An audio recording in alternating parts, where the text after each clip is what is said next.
Kristus. Karena begitu besar kasih-Nya, kita dapat berkumpul di gereja ini. Mari kosong hati dan pikiran, sambut Roh Kudus dalam diri kita masing-masing untuk beribadah, bersyukur dan memuji nama-Nya di minggu pertama setelah ini. Di dalam nama Tuhan Yesus Kristus, jiwa dan ragaku sudah siap untuk beribadah dan bersukacita. Amin. Di dalam nama Allah Bapa dan Anaknya Tuhan Yesus Kristus dan nama Roh Kudus yang menciptakan langit dan bumi, kasih karunia dan damai sejahtera menyertai kita sekalian. Amin. Ya Yesus Kristus untuk kami, datanglah kepadamu, berilah kasih karunia dan keimanan kepada kami. Amin. Mari kita angkat pujian bagi Tuhan dari BMHK nomor 113 ayat 1 sampai 2.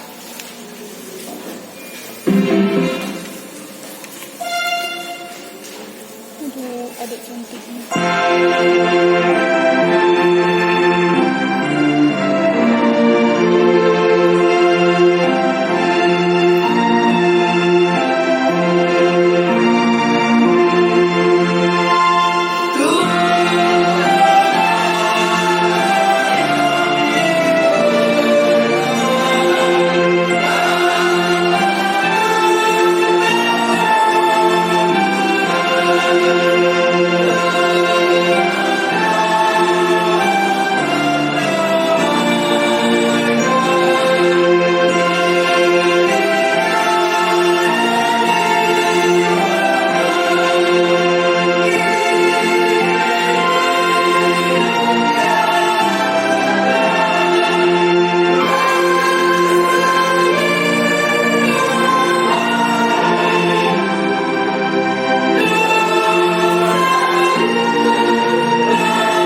Galatia 3 diawali dari ayat 23 dan diakhiri ayat 29.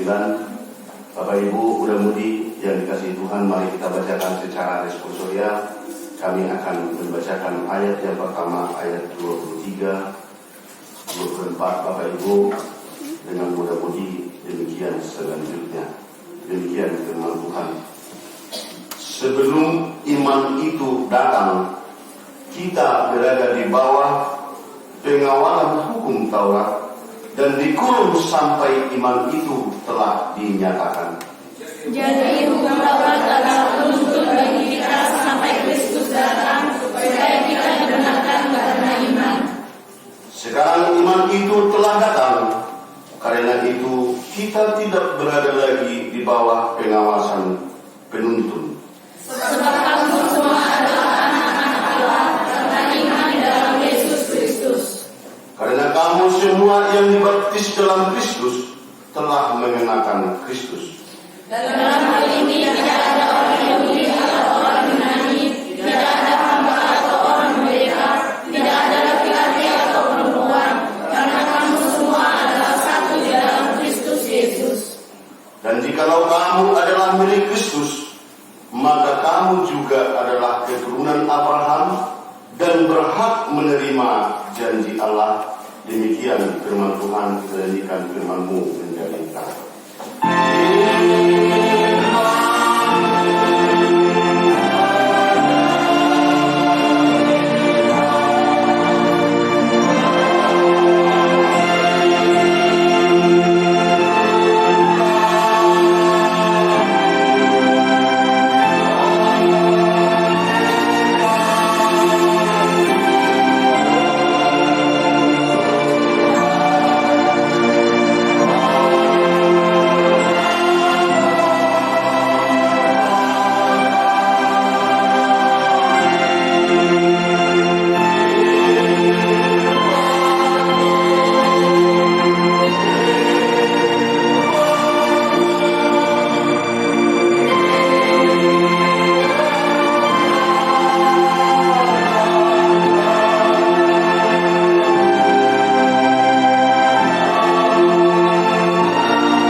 Merupakan tema yang sangat bagus sekali, merupakan suatu acuan yang sangat betul-betul itu digemari oleh setiap orang percaya.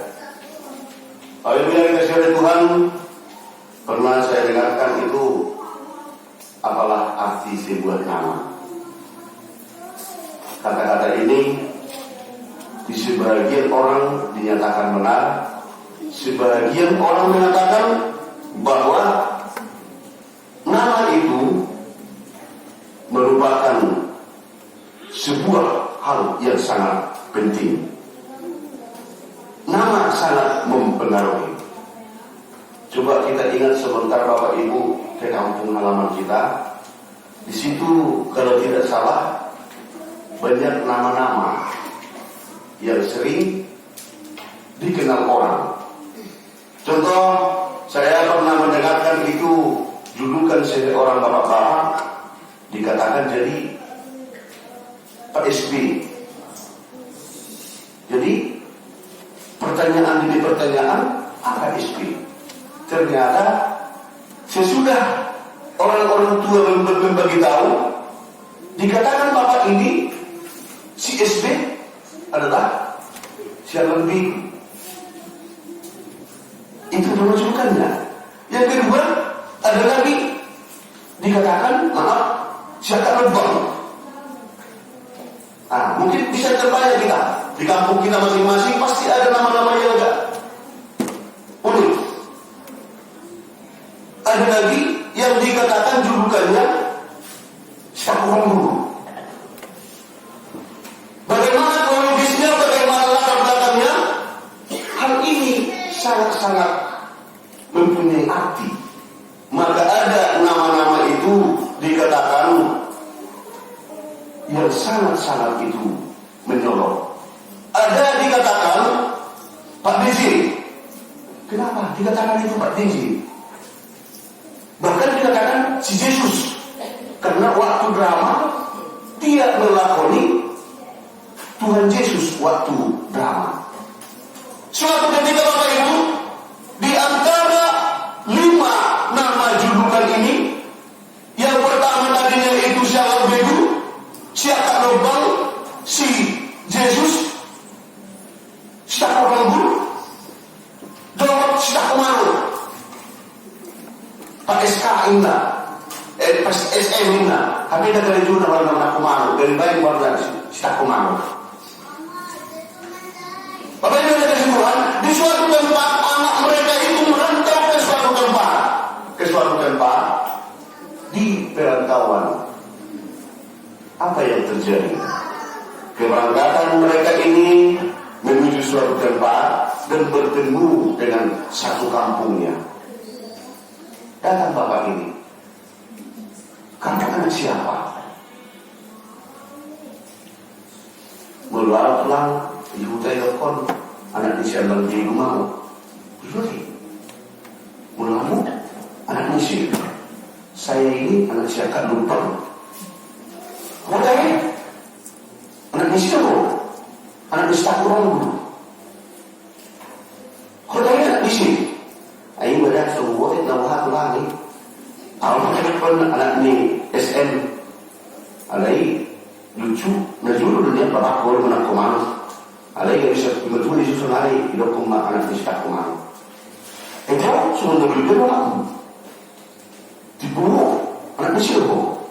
Saya anak si Yesus.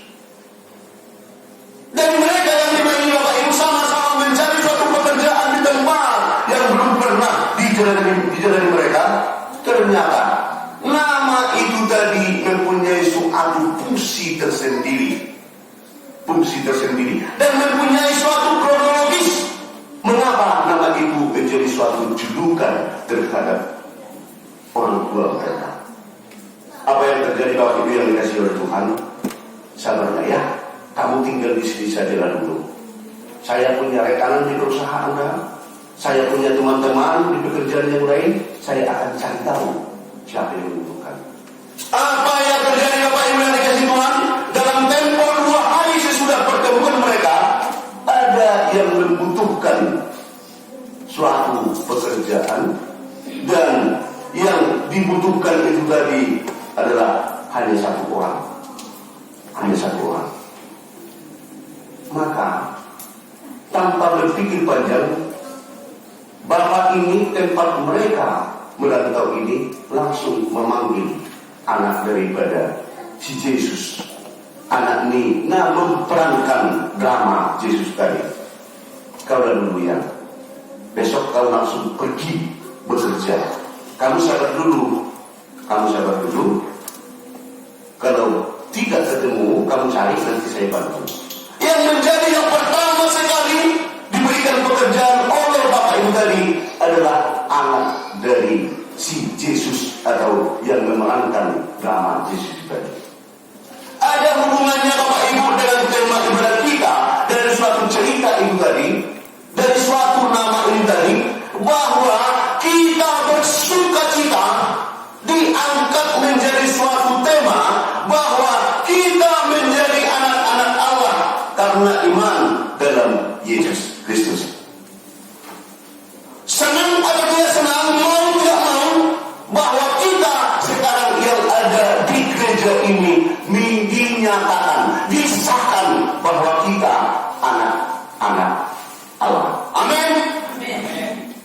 ada yang terlambat mengucapkan amin, minta maaf sama Tuhan, berarti jangan sampai dipanggil orang lain nanti anak siambang biku. Jadi bahwa kita adalah anak-anak Allah. Bapak Ibu yang dikasihi Tuhan, dari sekilas uraian tema kita sekarang, bahwa kita sudah bangga betul-betul mempunyai iman kepada Kristus, mempunyai iman yang membanggakan kita di dalam seluruh perjalanan hidup kita, Bapak Ibu yang dikasihi Tuhan. Seturut dengan khotbah yang sudah kita bacakan tadi, seturut dengan firman yang sudah sama-sama kita membacakan tadi, ada suatu ilustrasi orang tua yang bisa dikatakan orang tua yang bijak. Orang tua ini mempunyai suatu hal mengerjakan, membina, memprogramkan dan merealisasikan rencananya sesuai dengan hal yang berlaku, sesuai dengan kebaikan dan kebenaran. Sehingga orang tua ini, bapak ini bisa dikategorikan orang kaya. Ada kata pepatah mengatakan, bekerjalah sekuat tenaga, serasa hidup Anda akan 1000 tahun lagi. Bagaimana orang mau bekerja 1000 tahun, mau berumur 1000 tahun? Tetapi merupakan suatu prinsip yang dipegang oleh orang tua ini tadi. Dia bekerja dengan sekuat tenaga karena dia mempunyai prinsip dia akan hidup 1000 tahun lagi. Artinya hidup dia bukan hanya untuk tubuhnya sendiri, tetapi karena dia punya generasi atau anak-anak. Hasil pekerja ini, Bapak Ibu, menjadi suatu yang sulit untuk dinilai karena banyak hartanya, banyak kapasitasnya. Dia kumpulkan semuanya itu dan untuk diwariskan terhadap anak-anaknya, untuk diberikan terhadap anak-anaknya. Dengan dasar itulah dia mempunyai suatu program, mempunyai suatu cara. Dia tetap bekerja dan bekerja supaya saya wariskan terhadap anak-anak saya ini. Apa yang terjadi, Bapak Ibu yang dikasihi Tuhan? Ada beberapa orang yang tidak mau menerima warisan dari orang tuanya ini, yang mau diberikan terhadap anaknya. Anaknya ada 3. 2 di antara mereka, anaknya ini tidak mau menerima warisan dari orang tuanya. Saya juga bisa mencari sendiri, karena memang pelatihan daripada orang tua ini begitu tegas, begitu disiplin, sehingga anak-anak ini ada 2 orang yang tidak mau menerima warisan dari orang tuanya. Yang 1 orang, Bapak Ibu, menerima sebagian dari warisan dan dia tidak mau menerima semua yang ada dari orang tuanya. Yang aturan bagian saya itulah yang saya terima. Tiba waktunya dengan jelas anak yang 2 ini tadi tidak mau menerima warisan dari orang tuanya, merupakan suatu hal yang tidak benar, karena mereka berprinsip kami juga bisa mencari sendiri untuk harta dengan kami juga bisa berusaha, tidak terlalu pentinglah harta milik orang tua untuk kami terima. Bapak Ibu yang dikasihi oleh Tuhan, supaya warisan ini bertuhan, supaya peninggalan orang tuanya ini ada yang mempergunakan, maka ada pembantu di rumah itu yang biasanya mengerjakan kebun. Lokasi daripada perumahan orang kaya tadi diserahkanlah ke sini, Bapak Ibu. Anaknya yang lagi malah memilih hidup di dalam penderitaan, hidup dalam kesusahan, tidak mau menerima kapasitas yang sudah disediakan oleh orang tuanya. Kira-kira seperti itulah, Bapak Ibu, orang Yahudi seperti yang kita bacakan itu tadi. Bahwasanya Kristen Yahudi tidak memahami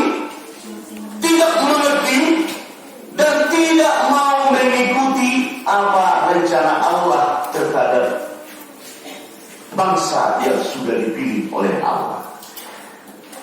Tidak mau mendengarkan arahan dari Allah bahwa sudah disiapkan warisan yang begitu besar untuk bangsa yang dipilihnya. Mengapa demikian, Bapak Ibu? Kondisi mereka memberikan suatu debat, suatu perselisihan, suatu kontra karena pengajaran daripada guru-guru palsu yang terjadi di Yahudi. Mereka mempunyai suatu pengajaran bahwa hukum Tauratlah yang menyelamatkan bangsa itu. Hukum Taurat sama-sama betul-betul hanya itulah yang bisa memutuskan bangsa itu. Kondisi itu sangat membentuk, sangat tidak terima dengan Rasul Paulus. Dari 10 hukum Taurat yang diterima oleh Musa di Gunung Sinai dari Allah, dikembangkanlah ini menjadi 613 pasal yang wajib dan harus dilaksanakan oleh seluruh Kristen Yahudi di saat itu. Maka dengan kondisi itu merupakan suatu dasar dari Apostel Paulus membuatkan surat, membuatkan suatu penjelasan terhadap Galatia. Itu dasarnya, Bapak Ibu. Perbedaan itu tadi bahwa Yahudi mengatakan bahwa kita ini adalah Kristen, penyelamat kita adalah hukum Taurat. Sementara pengajaran Apostel Paulus mengatakan bahwa yang menyelamatkan kita bukan hanya hukum Taurat, tetapi kasih karunia Allah Bapa yang sudah digenapi melalui kedatangan Tuhan Yesus Kristus. Bukan hukum Taurat yang menyelamatkan manusia itu kalau percaya ataupun menjadi orang Kristen, tetapi kasih karunia Allah yang menyelamatkan kita. Melalui apa? Seperti yang kita baca tadi, sebelum iman itu datang, kita berada di bawah penawaran hukum Taurat dan dikurung sampai iman itu telah dinyatakan. Berarti yang dimaksud dengan sebelum iman itu datang, berarti iman yang dimaksud di sini adalah Yesus Kristus. Di sini kontra atau perbedaan ajaran Kristen Yahudi dengan non-Yahudi yang menjadi Kristen.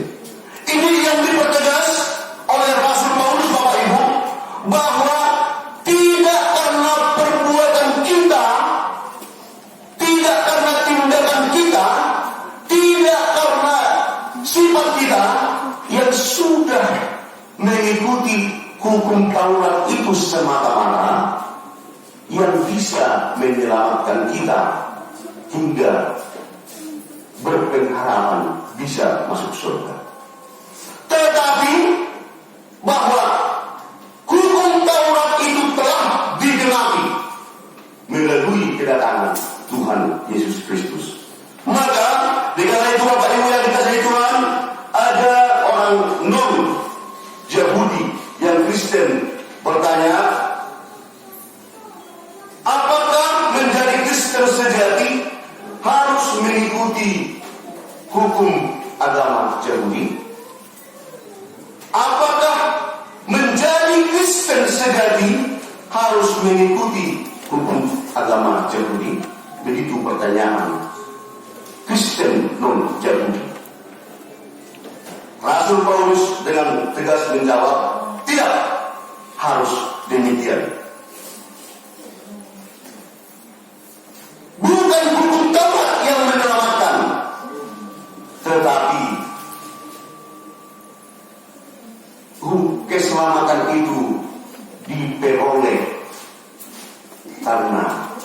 karunia Allah. Bukan berarti Rasul Paulus mempersalahkan hukum Taurat. Tidak ada yang salah di dalam hukum Taurat, karena itu bersumber dari Allah. Maka dikatakan tadi, jadi hukum Taurat adalah penuntun bagi kita sampai Kristus datang, supaya kita dibenarkan karena iman. Prinsip ini yang berbeda Bapak Ibu yang dikasihi oleh Tuhan. Kristen Yahudi mengatakan bahwa kalau sudah dilaksanakan, dikerjakan hukum yang 10 itu, bahwa kita sudah selamat. Tetapi tidak menerima, tidak mengakui, dan tidak mengatakan sesuai dengan firman Tuhan bahwa Yesuslah juru selamat. Itu yang menjadi suatu hal latar belakang mengapa seperti itu bertegas sesuai dengan tema kita tadi Bapak Ibu. Dari uraian yang kita baca ini ada 3 hal yang bisa kita kembangkan. Yang pertama, satu, hukum Taurat merupakan penuntun. Hukum Taurat itu merupakan suatu penuntun hidup orang yang mempercayai Allah sebelum Tuhan Yesus Kristus hari. Itu yang pertama. Ada yang kita lihat, maaf karena saya juga agak hobi dan bisa dikatakan itu mengamati media sosial. Jadi kalau saya lihat di status ataupun akun daripada seseorang, pekerjaan di bawahnya itu dibuat pekerjaannya adalah di ladang Tuhan. Nah, banyak sekali itu yang saya lihat pekerjaan Facebook. Di Facebook itu adalah di ladang Tuhan. Coba amati bagaimana proses perjalanan hidup dia di saban hari, padahal status ataupun situasi pekerjaan yang tidak sesuai dengan yang tertulis di akunnya. Kalau dia bekerja dengan Tuhan, mengapa selalu mengata-ngatai orang lain? Kalau dia bekerja dengan Tuhan, mengapa selalu membohongi orang lain?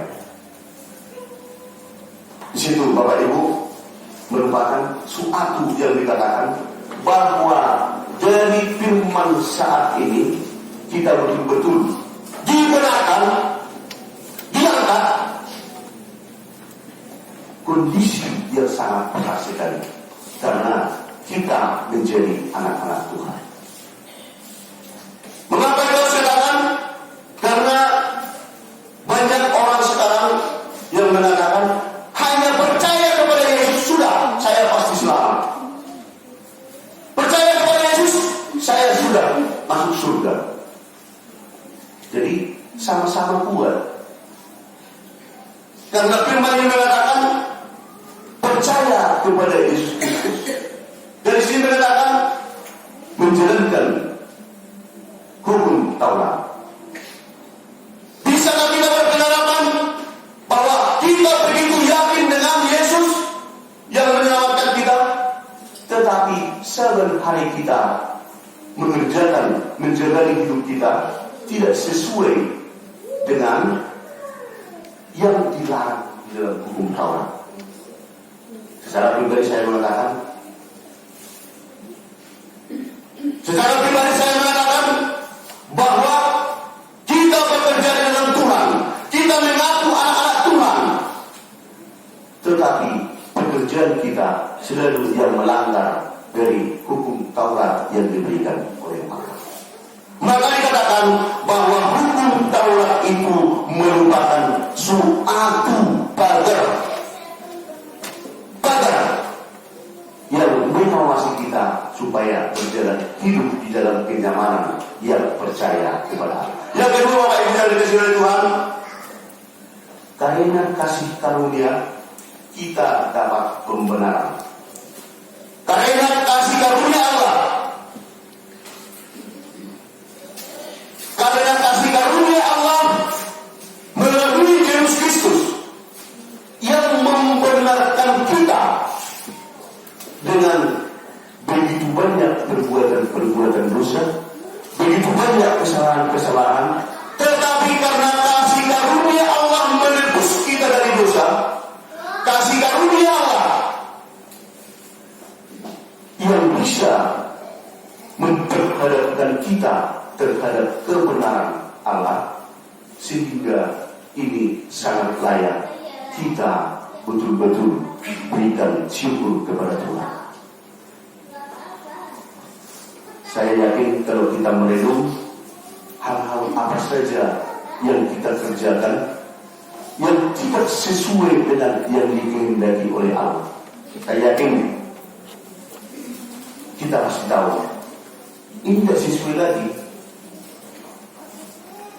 Tidak benar lagi yang saya kerjakan ini sesuai dengan kehendak Allah. Kita pasti tahu.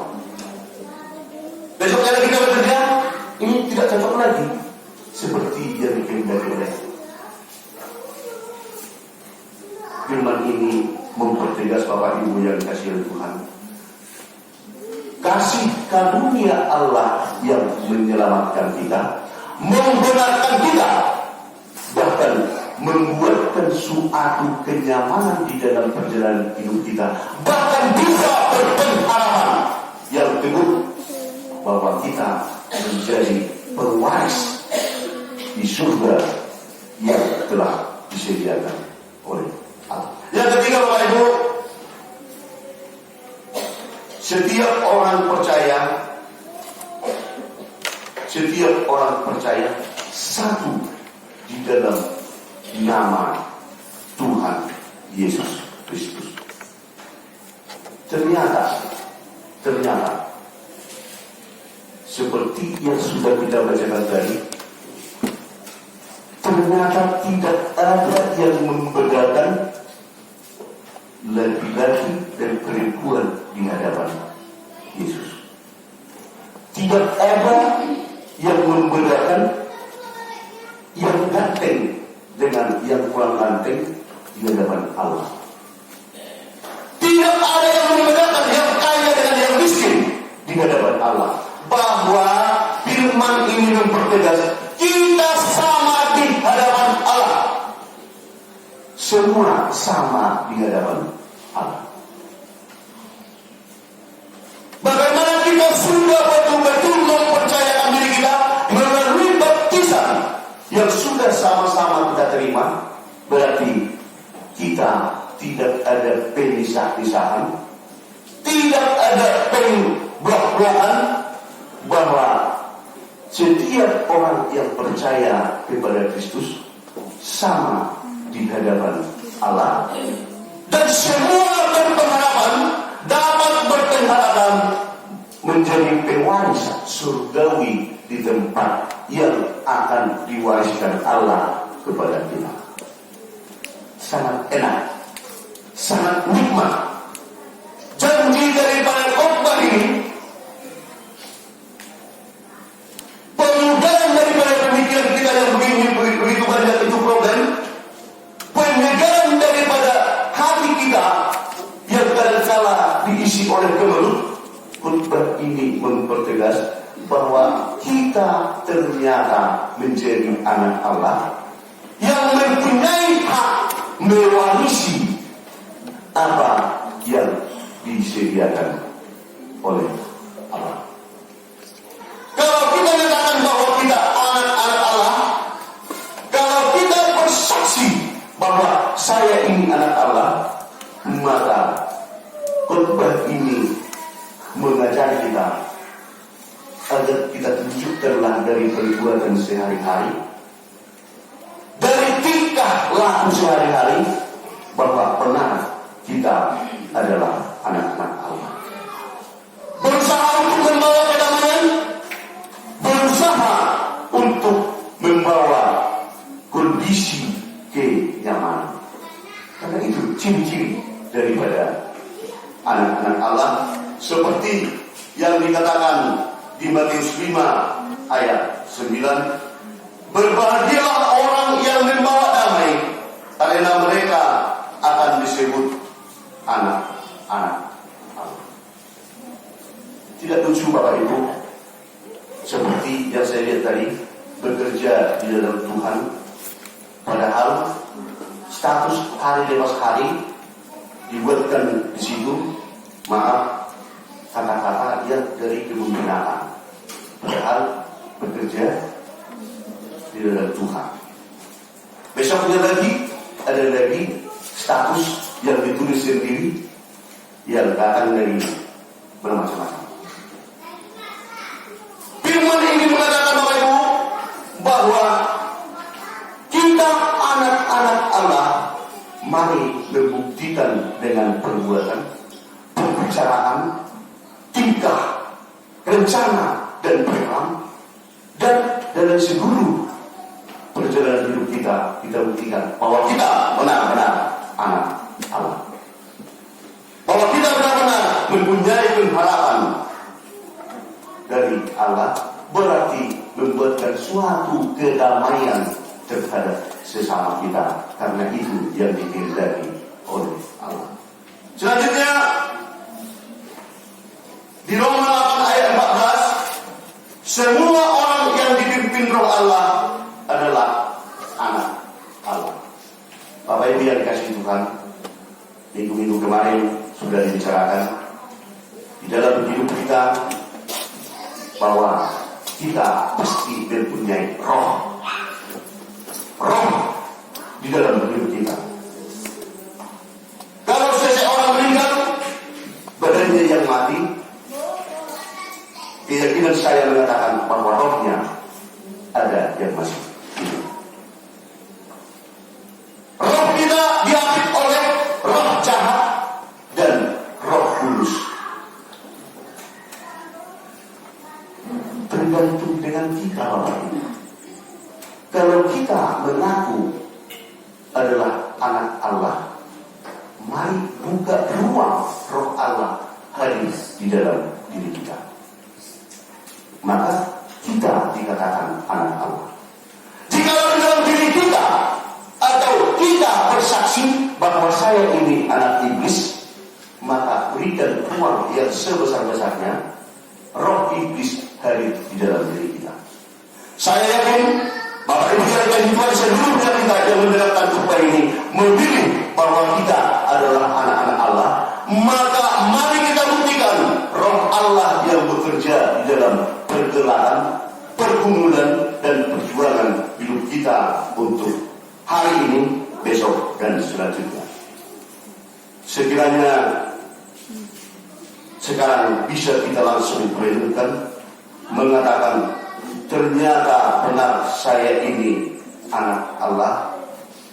Pekerjaan, tindakan, kekeliruan yang saya lenyapkan, yang saya kerjakan selama ini, dalam nama Yesus saya tinggalkanlah itu.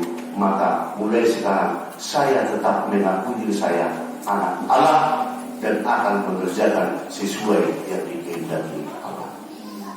Semoga Tuhan Yesus memberkati, dan semoga kita bisa bertanggungjawabkan bahwa kita ini adalah anak-anak Allah yang setia, yang sudah dan akan diselamatkan Tuhan Yesus Kristus. Apapun kondisinya, bagaimanapun situasinya, katakanlah bahwa kami ini adalah anak-anak Allah. Semoga Tuhan Yesus memberkati dan kita firman-Mu.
LC/angka 6/2022, Minggu 19 Juni 2022. Tema menjadi anak-anak Allah karena iman dalam Yesus Kristus.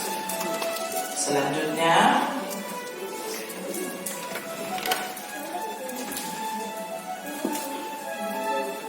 jadwal ibadah kategorian dan latihan KOR, vokal di gereja, dan evangelisasi atau pertaniangan. Yang pertama, evangelisasi pertaniangan dilaksanakan Rabu pukul 19.30 sampai dengan selesai. Ibadah sekolah Minggu pukul 9.30 sampai 10.15 WIB. PPR hari Jumat pukul 17 sampai 18 WIB. RPNB Sabtu pukul 18.30 sampai 19.30 WIB. Statistik kehadiran jemaat, kehadiran pada Minggu 12 Juni 2022 sebanyak 54 orang. Kehadiran jemaat pada evangelisasi 15 Juni 2022 sebanyak 22 orang. Ini pada hari Rabu 22 orang. Titik pengumuman yang pertama, ibadah Minggu sesuai pengamatan mengikuti kondisi penularan COVID-19 yang sudah melandai dan sesuai informasi dari BMKG, ada varian baru. Dengan mengikuti peraturan pemerintah dan pimpinan HKI serta pihak-pihak terkait, kita dihimbau menempatkan ibadah kegerejawi tetap menjadi kebutuhan pendalaman iman. Diharapkan kita tetap mengikuti prokes atau protokol kesehatan. Evangelisasi atau ibadah keluarga, Rabu 22 Juni 2022 kita akan laksanakan ibadah evangelisasi di rumah keluarga Sianturi Boru Siburian, alamat di Perum Mimpil Blok GK nomor 12 masuk pukul 19.30 WIB. B. Jadwal ibadah keluarga atau evangelisasi. Sehubungan jadwal ibadah keluarga belum ditetapkan hingga akhir tahun, maka kalau ada jemaat yang meminta waktu sesuai kebutuhan dan kepentingannya di setiap hari Rabu agar terkoordinasi dengan pimpinan jemaat. 3. Sarana dan prasarana pelayanan HKI penerangan. Pimpinan resort, pendeta, pimpinan dan unsur pimpinan jemaat majelis HKI penerangan menyampaikan terima kasih banyak terhadap seluruh jemaat dan simpatisan yang tetap setia beribadah di rumah dan di gereja, serta yang dapat berbagi kasih syukur kepada Tuhan, dapat memberi persembahan bulanan dan janji iman kepada Tuhan melalui gereja HKI penerangan. Doa kita, Tuhan melipat gandakan berkat seluruh keluarga. 4. Gerakan 10.000 per jiwa. Sesuai surat masuk dari PPHKI yang sudah diwartakan di minggu-minggu yang lewat untuk pembangunan kantor pusat HKI, maka kepada seluruh jemaat dan simpatisan dihimbau memberikan 10.000 rupiah per jiwa atau kelipatan sesuai keikhlasan hati. Bisa disampaikan kepada Kamarado atau langsung ke bendahara jemaat agar langsung bisa dikirimkan serentak ke pusat HKI. Upamido kami ala jumlah nanti kurang lebih 25 kakak. Aleson terdaftar tadi ada daftar nama dong kalian. Saya kasih kopi naik nak berlarut-larut. Pagulang pos-pos naison sikiti kalau serato PHP PBKB oleh salah-salah janji iman PPD segala macam. Jadi kami mohon tak mengatur pemaksaan, tapi seharusnya lah kita memberikan sendiri 10.000 per jiwa. Asal terkas hukum kita kirim ada PHP penerangan melaksanakan sudah kadang dengan juga di kantor pusat. Mungkin ada satu penilaian bagi kita. Nah, selanjutnya penilaian pendeta hari ini Minggu 19 Juni 2022 Inang Pendeta CN Kultum STH melayani di HKI Muara Budian. Ibadah 26 Juni 2022 dilaksanakan dengan bahasa Batak Tuban. Selanjutnya renungan harian Sendibel sudah tertera di situ, dicantumkan mulai hari Senin sampai ke Sabtu. Laporan keuangan mingguan tertulis di Imamat 19 ayat 5. Apabila kamu mempersembahkan korban keselamatan kepada Tuhan, kamu harus mempersembahkannya sedemikian hingga Tuhan berkenan akan kamu. Pemasukan di dalam satu minggu sudah tertera. Persembahan bulanan, pertanian juga. Apabila ada salah menulis dari marga atau nama atau jumlah dari nominal yang telah saudara berikan kepada bendahara, saya sendiri, mohon dikonfirmasi selanjutnya untuk kita perbaiki sedemikian rupa. Uang keluar dalam 1 minggu sudah tercantum. Rekapitulasi keuangan saldo akhir hingga 17 Juni 2022 13.236.600 rupiah. Pemasukan usaha harian masih tetap sekitar 100, saldonya hingga 18 Maret 2021. Kas pembangunan sudah tercantum. Janji imam kita saldo bulan Mei 1 juta, pemasukan sudah tercantum di situ untuk bulan Juni. Terima kasih buat keluarga yang telah sudah memberikan. Semoga Tuhan memberkati segala usaha pekerjaan kita yang telah memberikan kemudian bulanan dan ucapan syukur. Gerakan kos 10.000 sudah tercantum. Apabila ada kekeliruan atau terlambat dari tanggal yang telah diserahkan, itu bukan unsur kesengajaan. Kami mohon maaf, untuk selanjutnya kita boleh saling mengingatkan. Nomor kontak pelayanan sudah tercantum di situ. Uang yang di kotak yang ada tertulis di situ tetap kita bawa dalam rumah. Tiada yang mustahil bagi Tuhan, semuanya boleh terjadi. Tergerak hati keluarga ambil ampunan untuk mengembalikan uang HKI penerangan. Tahun sarana dan prasarana HKI tertulis di 1 Yohanes 5 ayat 10, barang siapa percaya kepada anak Allah, ia mempunyai kesaksian itu di dalam dirinya. Barang siapa tidak percaya kepada Allah, ia membuat dia menjadi pendusta karena tidak percaya akan kesaksian yang diberikan Allah tentang anaknya. Pimpinan Resor, pendeta, pimpinan jemaat Perhalado beserta majelis jemaat HKI Penerangan mengucapkan selamat mengikuti ibadah dan memanfaatkannya, serta selamat ulang tahun bagi yang merayakannya seminggu yang lewat. Tuhan Yesus memberkati kita semua. Sebelumnya, saudara-saudari, ibu terkasih, apabila baru pertama sekali beribadah datang ke HKI Penerangan, kami rindu untuk selamanya kita boleh sama-sama berdoa memuji memuliakan Tuhan untuk menambah iman percaya kita di HKI Penerangan ini.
surga, Engkaulah sumber segala berkat dalam hidup kami.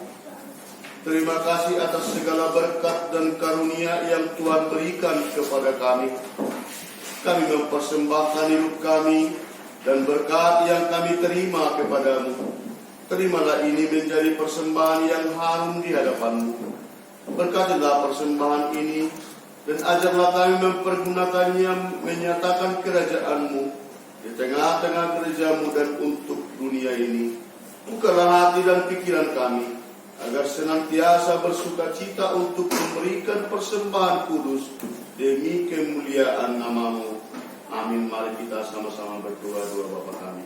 Bapa kami di surga, dikuduskanlah nama-Mu, datanglah kerajaan-Mu, jadilah kehendak-Mu di bumi seperti di surga. Berilah kami pada hari ini makanan kami yang secukupnya, dan ampunilah kami akan kesalahan kami, seperti kami mengampuni orang yang bersalah kepada kami. Dan janganlah membawa kami ke pencobaan, tetapi lepaskanlah kami daripada yang jahat, karena Engkau yang punya kerajaan dan kuasa dan kemuliaan sampai selama-lamanya. Amin. Agar kita pulang membawa damai ke rumah kita masing-masing, mari kita terima berkat dari Tuhan. Tuhan memberkati kita dan melindungi kita. Tuhan menyinari kita dengan wajah-Nya dan memberi kita kasih karunia. Tuhan menghadapkan wajah-Nya kepada kita dan memberi kita damai sejahtera. Amin.